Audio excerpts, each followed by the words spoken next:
जाएगी उसके बाद। राज्य कर्मचारी संयुक्त परिषद की आज एक कार्यकारिणी की बैठक भी हम लोगों ने रखी थी। यहाँ पर कार्यकारिणी की बैठक सुबह 11:30 बजे से चल रही है, वो करीब 2:30 बजे तक चली है। उसके बाद हम लोगों ने एक प्रेस वार्ता भी रखी थी। प्रेस वार्ता का मुख्य बिंदु है, जैसा कि आप सभी लोग जानते हैं कि 20 जनवरी को विधानसभा पर राज्य कर्मचारी संयुक्त परिषद ने धरना प्रदर्शन और घेराव का कार्यक्रम दे रखा है। और इसके पहले राज्य कर्मचारी संयुक्त परिषद अपने आंदोलन के 3 चरण पूरे कर चुकी है।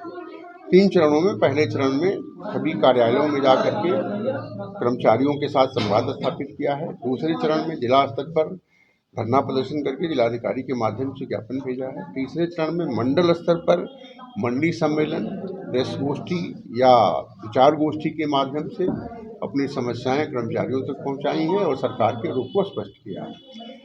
अब चौथा चरण हमारा आया है। चौथे चरण में 20 जनवरी को विधानसभा पर धरना प्रदर्शन और घेराव। कारण इसका यह है कि 12 अगस्त को हमने राज्य सरकार को एक नोटिस दिया था, जिसमें कर्मचारियों की विभिन्न मांगों को वार्ता के माध्यम से तय करने का, विचार विमर्श कर उसको हल करने का अनुरोध किया था। उसमें मुख्य रूप से जो आउटसोर्स कर्मचारी हैं उनके लिए जो निगम बना है, निगम का लाभ धरातल तक पहुंचाना। अभी तक कर्मचारियों को निगम का लाभ नहीं मिल रहा है, उनको न्यूनतम मानदेय नहीं मिल रहा है। वो है जो हमारे संविदा कर्मचारी हैं, 2001 के बाद से उनके विनियमितीकरण की कोई नियमावली नहीं बनी है। 2016 में एक नियमावली जारी हुई थी, जिसमें 2001 तक के कर्मचारियों को नियमित किया गया था। उसके बाद 2 टर्म ये सरकार आ चुकी है, लेकिन कोई नियमावली बनी नहीं है। जबकि संविदा कर्मियों, आउटसोर्स और चार्ज कर्मियों, दैनिक वेतन भोगी कर्मचारियों के नियमितीकरण की नियमावली समय समय पर जारी होती रही है। इसके पहले भी 90 में जारी हुई, 96 में जारी हुई, 2001 में जारी हुई, बट इधर 24-25 सालों में कोई नियमावली नहीं जारी हुई। वो नहीं हुई। खाली पद पड़े हुए हैं, उन पदों को भरा नहीं जा रहा है। प्रमोशन नहीं हो रहा है। सरकारी कर्मचारियों के ऊपर काम का बोझ बढ़ता जा रहा है। वेतन विसंगतियां जो कर्मचारियों की हैं उनका निवारण नहीं हो रहा है। परिवहन निगम में निजीकरण चरम पर है। वहाँ पर सारा कुछ प्राइवेट प्लेयर को दे रहे हैं, उससे वहाँ के कर्मचारी की स्थिति बहुत खराब हो गई है। डग्गा मारी से फुर्सत नहीं है। जो 10% मार्ग इनके पास बचे हुए हैं उन पर डग्गा मारी चल रही है।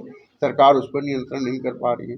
मृतक आश्रितों की भर्ती उनके यहाँ नहीं हो रही है। ये सारी समस्याएं हैं। समाज कल्याण विभाग में हमारी 1100 करीब संविदा शिक्षक हैं। उन संविदा शिक्षकों का अब नियमितीकरण नहीं हो रहा है, जबकि वो सरकार की योजना के अंतर्गत नियमित पदों पर विज्ञप्ति निकाली गई, उस पर चयन समिति बनी गई और उस चयन समिति के माध्यम से वो चयनित होकर के आए हैं। उनको उनके पद का न्यूनतम वेतन मैट्रिक्स और यहाँ तक कि कर्मचारियों को मिलने वाला महंगाई भत्ता मिल रहा है। सब कुछ सरकारी कर्मचारियों की सुविधाएं मिल रही, फिर भी उनको नियमितीकरण नहीं कर रहा। भाई क्या दिक्कत है? उसमें एक पैसे का आपको वित्तीय लाभ नहीं देना है, कुछ भी नहीं खर्च होना है, लेकिन फिर भी नियमितीकरण आप लटकाए पड़े हुए हैं। ये सब मुद्दे हैं। कैशलेस इलाज के लिए इन्होंने जारी कर दिया। PGI वगैरह में इतनी लंबी लाइन है, कर्मचारियों को कैशलेस इलाज की सुविधा नहीं मिल रही है।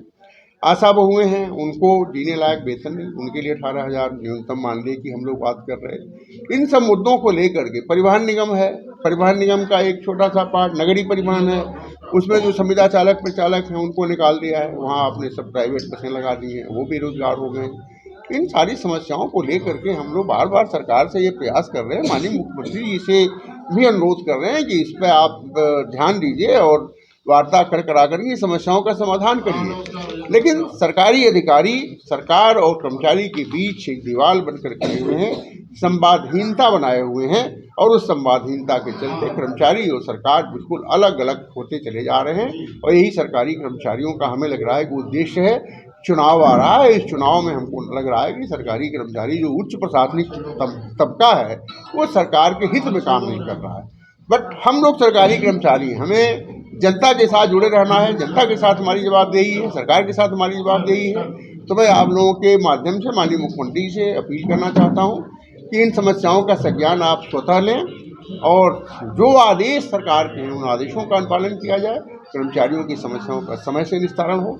अगर समय से निस्तारण नहीं हुआ तो प्रदेश में करीब 2 करोड़ 40 लाख सरकारी कर्मचारी और अन्य कर्मचारियों के जो मतदाता हैं, वोटर हैं, वो ये निर्णय करने पर विवश हो जाएंगे कि उनको चुनाव में करना क्या है।